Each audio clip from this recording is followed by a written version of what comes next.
avec la gloire de Dieu. Parce que Dieu veut se révéler à travers nous. Dieu veut se glorifier à travers nous. Vous allez voir que lorsque Daniel était dans, je vais dire, la fosse au lion, il ne s'est pas plaint. Il n'a pas rejeté Dieu. Il n'a pas renié Dieu. Mais il est demeuré dans la présence de Dieu. À tel enseigne que plus tard, quand il n'a pas été dévoré, le roi l'a fait sortir. Le roi a écrit pour dire, oui, le Dieu de Daniel est le Dieu le plus fort. On voit l'expression de Dieu. Et tout le monde, les païens ont su que le Dieu de Daniel était fort. Pourquoi? Parce que Daniel n'a pas désobéi à Dieu. Il est resté constant dans la présence de Dieu. Et à travers cette épreuve-là, on a vu que le Dieu de Daniel était fort. Souvent, l'épreuve vient pour révéler que Dieu est fort. L'épreuve vient pour révéler que notre Dieu est puissant. Alors, tous ceux qui sont ce matin d'un combat quelconque, d'une lutte quelconque, je vais te dire, et rester ferme, fortifie-toi et prends courage. Demeure dans la présence de Dieu. La victoire, c'est là qu'on partage.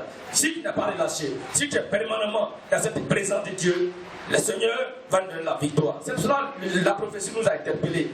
Demeurez dans ma présence. Les temps sont mauvais. C'est vrai, vous êtes engagé dans la construction. C'est mon plan. C'est moi qui veux que Zokube ait un temple de qualité. Un grand temple. Mais c'est vous qui êtes mes ouvriers. C'est vous qui avez participé. Mais le secret pour réussir ce projet, c'est que vous puissiez demeurer de ma présence. L'ennemi est là. L'ennemi va s'acharner. Lorsqu'on vient dans une localité forcée, vous allez voir qu'il y a des autorités spirituelles, il y a des entités spirituelles qui s'opposent à l'avancement de l'œuvre de Dieu. Et tu vas voir que dans chaque localité, c'est qu'on appelle souvent les principautés, les autorités et autres, tout ça, il y a des entités dans chaque localité qui s'opposent à l'avancement de l'œuvre de Dieu. Partout où tu vas passer, lorsque le projet de Dieu est engagé, il va avoir une position. Le combat n'est pas, je vais dire, souvent physique, mais c'est d'abord spirituel. Paul dit on n'a pas à lutter contre la chair et le sang, mais contre les esprits méchants et les lieux célestes. L'ennemi peut envoyer la division dans l'église, les querelles dans l'église, pour ne pas que le projet de Dieu tienne. Alors ce matin, je voulais nous encourager. Alors 2 points que nous allons voir.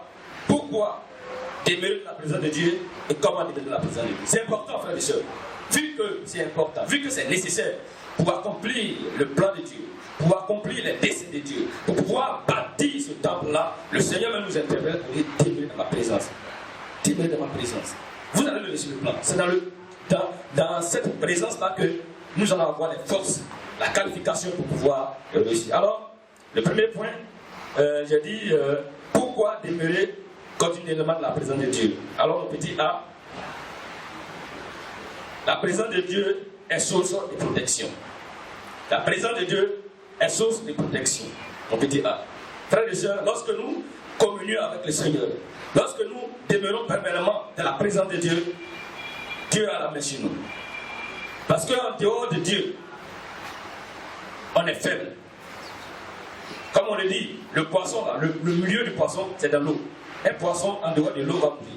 Quand tu enlèves le poisson, tu le mets en dehors de l'eau, il va mourir. Tu vas voir que peut-être que le lion, par exemple, il est fort, on dit le lion est fort. Mais c'est dans la savane, c'est dans la forêt. Mais le lion, tu le mets dans l'eau, c'est pas son lieu, il va mourir.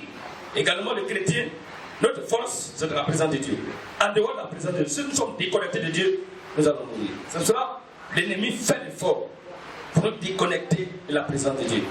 Aujourd'hui, tout ce qui est jeu que nous faisons, tout ce qui est certaines pratiques, la distraction, l'ennemi cherche à nous faiblir. Parce qu'il sait que si on a une bonne communion avec le Seigneur, nous sommes inébranlables. Alors il va faire tout pour nous empêcher de demeurer dans la présence de Dieu. Jérémie 1, verset 19 dit: ils te feront la guerre, mais ils ne te vaincront pas, car je suis avec toi pour te délivrer, dit l'Éternel. Ils vont te faire la guerre. Jérémie aussi était appelé à travailler pour le Seigneur. Et il y a eu une opposition farouche. Dieu va dire à Jérémie, pour dire, n'aie pas peur, ils vont te faire la guerre, c'est normal. Parce que tu avais trouvé un système en place. Tu veux changer un système, ça ne sera pas facile. Les gens vont te combattre. Mais n'aie pas peur, ne crains pas. Ils te feront la guerre, mais il ne faut pas te vaincre, car je suis avec toi. Parce que ma présence te protège. La présence de Dieu est source de protection. Alors c'est ça, frères et sœurs, il faut demeurer la présence de Dieu. Alléluia. Il faut demeurer la présence de Dieu. Avoir des temps de qualité avec le Seigneur. Le Seigneur nous interpelle. Demeurez dans ma présence. Restez dans ma présence. Ce matin, peut-être que tu as relâché un peu. Peut-être que la communion a pris un coup. Mais je voulais nous encourager. Par rapport au projet, parce qu'on va réussir le projet, on doit demeurer dans la présence de Dieu. La seconde raison, pourquoi demeurer dans la présence de Dieu? Parce que la présence de Dieu est source de qualification pour l'accomplissement de ses desseins. Dieu nous qualifie dans sa présence. Dieu nous qualifie dans sa présence. Lorsque nous avons une bonne communion avec le Seigneur, c'est dans cette présence-là que le Seigneur nous qualifie. Mais vous ne pouvez rien faire sans moi. Alors, demeurez en moi. Restez attachés à moi. Restez connectés à moi. Souvent, le matin, quand on se lève, on voit le Seigneur, il n'est pas là. On dit là le Seigneur, on le trouve quelque part sous un figuier, sous un arbre, en train de chercher la face de Dieu, en train de prier le Seigneur. Parce que la communion avec Dieu nous qualifie. On a besoin de qualification. C'est vrai, le Seigneur nous a confié des tâches. Le Seigneur nous a confié des missions, des visions. Mais on ne peut pas le faire avec l'intellect. Avec l'intelligence humaine, on ne peut pas. Avec souvent les connaissances, ce n'est pas évident. Il nous faut nous appuyer sur le Seigneur. Demeurer dans cette présence-là. C'est là que le Seigneur nous donne la force. Il va nous qualifier. Il va nous donner les dons. Il va nous donner la force. Et c'est là que nous serons protégés. Alors ce matin, frères et sœurs, pourquoi demeurer dans la présence de Dieu? D'abord, c'est parce que c'est la source de protection. Nous avons besoin de cette présence-là pour être protégés. Ce matin, sur David et prière bien court. Si tu es distrait par quelque chose, il faut que nous puissions demeurer dans cette présence-là. Alléluia. Ce matin, le Seigneur nous avait interpellés le dimanche passé et nous prêchons dans la vision, nous prêchons dans la pensée du Seigneur. Il nous interpelle pour le projet que vous avez commencé. Oui, c'est louable, c'est un bon projet, mais pour pouvoir réussir cela, pour être protégé, il faut rester attaché à moi. Il ne faut pas se déconnecter. Il peut arriver qu'il peut y avoir souvent des moments, des discussions, il peut y avoir certaines choses, mais la présence de Dieu va nous donner des réussites. Même pouvoir donner à Dieu. Si tu n'as pas une bonne communion, l'ennemi va t'influencer. L'ennemi va t'attaquer par la pensée. Parce qu'on n'a pas une bonne communion. Quand on a une bonne communion avec le Seigneur, le donner même devient facile. Parce que tu sais que Dieu, l'Esprit te convainc de ce que le fait que tu as fait de donner, c'est une bénédiction pour toi-même. Alléluia. Pour pouvoir accomplir ses désirs. Mon petit 2, j'ai dit comment demeurer continuellement dans la présence de Dieu. Pourquoi? C'est ce que nous avons dit maintenant. Comment? Comment faire pour que cette présence-là soit là de façon permanente? Parce que nous avons besoin de ça. Tu as besoin de la présence de Dieu, frères et sœurs, dans ta famille, dans la gestion de ton foyer, dans ton travail, dans tes entreprises, dans ton projet, dans ton ministère, dans ton église, dans ce que le Seigneur nous donne de faire. Il te faut la présence de Dieu. Alors, comment faire? Comment faire pour que cette présence-là ne te quitte pas? Puisque tu sais que c'est là que nous avons la victoire. Puisque tu sais que sans ça, nous ne sommes rien. Alors comment faire pour maintenir, pour garder, pour rester, pour demeurer dans cette présence-là? Alors la première des choses, c'est le jeûne et la prière. On peut dire, c'est le jeûne et la prière. Frères et sœurs, on est chrétien, si on joue avec ces choses-là, on ne va pas s'en sortir. Un chrétien doit avoir une vie de prière. La vie de prière doit être, c'est pas, on ne prie pas parce qu'on est content. On ne prie pas parce qu'on a réussi, je vais dire, un cadeau. On ne prie pas parce qu'aussi on est dans des problèmes. On doit prier parce qu'il faut prier. Prier sans cesse. Quelles que soient tes émotions, quel que soit ce que tu vis, ce que tu traverses, il faut avoir une vie de prière. Et souvent sanctionner des moments de jeûne. De façon personnelle. C'est pour cela, frère, mes soeurs, dimanche prochain, soyons pour jeûner, prier. Ça nous fait nous-mêmes bien. Ça fait du bien à nos familles, ça fait du bien à nos entreprises et ça permet au projet de Dieu de pouvoir avancer. Et cette prière, cette vie de prière, jeûne de prière, nous donne le pouvoir d'élever la présence. C'est fait que la présence de Dieu est avec nous, avec le jeûne. Vous allez voir Néhémie 4, verset 1, verset 4. Il dit, lorsque j'ai entendu ces choses, je m'assis, je pleurais et je fis plusieurs jours dans la désolation. Je jeûnais et je priais devant le Dieu des cieux. Quand Néhémie a vu le projet, qui était vraiment un projet sérieux, il ne savait pas comment il allait faire. Il était découragé. Il a pris un temps de jeûne pour parler à Dieu. Il y a des moments, frères et sœurs, où souvent ce que tu entends, ce que tu vis, ce que tu traverses, tu es découragé. Tu as envie même d'abandonner. Tu te dis, mais est-ce que Dieu même est réel? Ça arrive à tout le monde, ça arrive à tous les serviteurs. Même Jérémie, dont on a lu tout à l'heure le passage, et quelqu'un qui, à un moment, se demandait même, est-ce que Dieu est vivant? Est-ce que Dieu... Il y a des situations dans la vie. Et le message que nous donnons n'est pas forcément lié à la construction. C'est pas partout aussi de notre vie que nous menons sur la terre ici. Notre vie en Christ. Il y a des choses que, frères et sœurs, Jésus a dit, il a déjà tout accompli. Il y a des combats que, si tu n'as pas pris un temps sérieux avec le Seigneur, dans la présence de Dieu, tu vas échouer. Comme les gens disent, tu vas taper pour tout. Ce n'est pas Dieu. Jésus était là. Ils ont échoué. Ils sont venus pour dire, pourquoi ça n'a pas marché? Il leur a dit que non, avant d'affronter ce genre de démons, ce genre de situation, il faut une préparation. Il y a des combats qui vont te donner, qui vont te demander de faire une préparation sérieuse. Il y a des choses qui t'arrivent de façon cyclique. Tu es en Jésus. Tu pries en langue, ce n'est pas un problème. Mais ça revient à chaque fois. Il y a des situations que ta famille vit, que ton village vit. Il y a des choses qui t'arrivent constamment au travail. Tu peux même changer de travail. Tu peux changer même de localité. Mais les choses là, ça arrive toujours. Dieu est avec toi, c'est vrai. Mais si tu n'as pas pris un temps sérieux, un temps de qualité avec le Seigneur, ce n'est pas évident que tu vas t'en sortir. Il y a des situations qui vont miner ta famille, qui vont fatiguer tes enfants. Si tu n'as pas pris un temps sérieux, toi-même de façon personnelle, avec ton épouse, avec tes enfants, prendre des moments de jeûne, crier à Dieu, passer dans la présence de Dieu, il y a des démons qui vont vous fatiguer, il y a des situations qui vont vous fatiguer. Alors frères et sœurs, si on veut réussir cette marche chrétienne, réussir le plan de Dieu, il nous faut demeurer continuellement dans la présence de Dieu avec le jeûne et la prière. Dans le jeûne et dans la prière. Il y a des combats que tu mènes. Ça n'a rien peut-être à voir le pasteur. Même un responsable, c'est toi-même. Toi-même, si tu prends ta vie chrétienne de façon légère, il y a des choses que tu vas subir. C'est pas Dieu. Tu vas crier, tu vas pleurer. Les pleurs ne vont pas résoudre le problème. Mais c'est de prendre un temps sérieux avec le Seigneur. Il y a des situations difficiles. Tu dors. On vient te presser.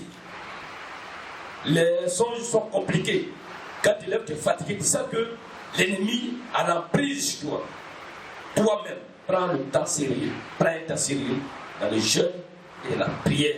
Il y a des situations qui te donnent d'être découragé. Tu veux tout abandonner. Prends un temps dans la présence de Dieu, dans le jeûne et dans la prière. Communie avec le Seigneur et tu vas voir que le Saint-Esprit va te remplir. Et le Saint-Esprit va te protéger, va te garder. Alléluia. Et il est dit ici dans Ephésiens 5, verset 18. Il dit, ne vous délivrez pas de vin, c'est de la débauche, mais soyez au contraire remplis de l'esprit. Vous voyez, la boisson nous contrôle. Il dit, mais soyez remplis de l'esprit, du Saint-Esprit. Contrairement à la boisson qui te contrôle de façon négative, le Saint-Esprit te contrôle de façon positive. Le Saint-Esprit te donne de bonnes idées. Le Saint-Esprit corrige ton langage. Le Saint-Esprit te rapproche de Dieu. Le Saint-Esprit te donne. C'est ça que tu vas voir. On peut même, tu parles de rendre visite à quelqu'un parce que tu es rempli de l'Esprit. Il va dire des mystères. C'est pas la personne va dire, mais qui t'a dit ça? Tu dis, mais tu sais pas, parce que la poisson, tu fais des choses. Après, quand on te dit, mais voilà ce que tu as dit, tu dis, mais c'est vrai, c'est moi qui ai dit ça. Mais c'est la poisson qui fait. Mais la même chose, le Saint-Esprit te prend aussi dit des mystères. Parce que tu es rempli de la présence de Dieu. Le Saint-Esprit te dit des mystères.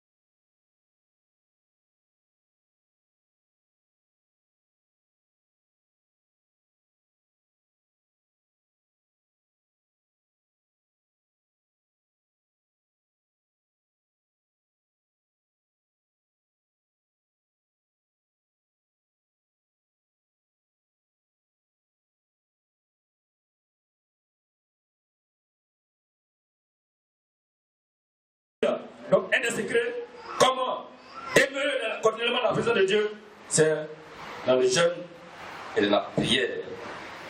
Car, selon 1 Corinthiens 4, verset 20, le royaume de Dieu ne consiste pas en parole, mais en puissance.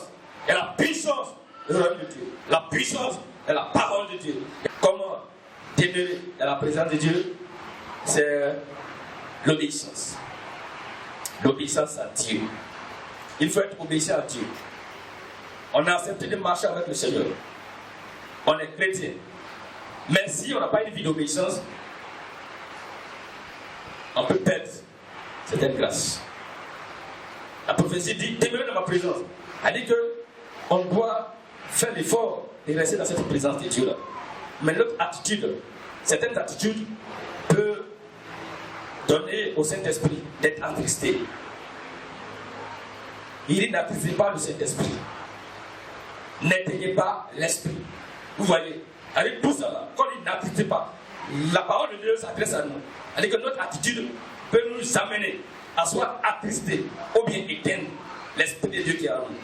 Oui, c'est pas que nous perdons la foi ou bien nous perdons le salut, mais on devient des chrétiens faibles. On ne sent pas la présence de Dieu. On ne sent pas que nous sommes en communion avec le Seigneur.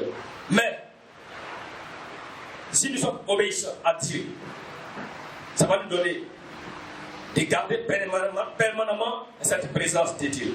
L'obéissance à Dieu, c'est quoi? C'est un acte de foi qui incite le chrétien à rechercher la volonté de Dieu dans les événements et dans les défis de la vie. C'est de marcher selon la volonté de Dieu. Marcher dans la volonté de Dieu. Alors si nous voulons que Dieu soit avec nous, parce que c'est la source de notre protection, on doit être obéissant. On doit être obéissant. Jean 14, verset 23 dit, et Jésus lui dit, si quelqu'un m'aime, il garde ma parole, ça c'est l'obéissance, et mon Père l'aimera. Nous viendrons à lui et nous ferons notre demeure chez lui. Alors si quelqu'un garde ma parole, si quelqu'un est obéissant, si quelqu'un est attaché à mes principes, on va venir habiter en lui, on sera avec lui dans tous les détails. Dans ses déplacements, on sera avec lui. Et l'obéissance, c'est marcher dans la sanctification. Soit on veut que Dieu soit avec nous, frères et sœurs. On est dans un projet sérieux. On veut que Dieu soit avec nous, dans nos maisons, en dehors de l'église, dans nos services. Oui, on doit marcher dans une vie qui honore le Seigneur. Une vie de sanctification. Quitter dans nos mensonges. Quitter dans les relations qui n'ont pas le Seigneur. Quitter dans le vol. Marcher avec le Seigneur. Marcher dans ses voies. Et Ésaïe 59, verset 1 dit, non, la main de l'Éternel n'est pas trop courte pour sauver, ni son oreille dure pour entendre, mais ce sont vos crimes qui mettent une séparation entre vous et votre Dieu. Nos iniquités, nos péchés peuvent créer une séparation, peuvent nous empêcher d'entendre la voix de Dieu, peuvent nous empêcher de communier avec le Seigneur. Le péché tue la présence de Dieu. Le péché nous empêche de communier avec le Seigneur. Alors nous devons marcher dans la sanctification. Une autre chose, toujours dans le cadre de l'obéissance, c'est que nous devons marcher, agir selon la volonté de Dieu. Ça veut dire quoi? Le Seigneur t'a parlé, fais ceci, fais cela. Ce matin, c'est ce que je voulais partager avec vous. On va prier le Seigneur sérieusement. On va prier le Seigneur et tu vas demander que la présence de Dieu t'inonde. Que tu vas demander que le Saint-Esprit vienne te coucher.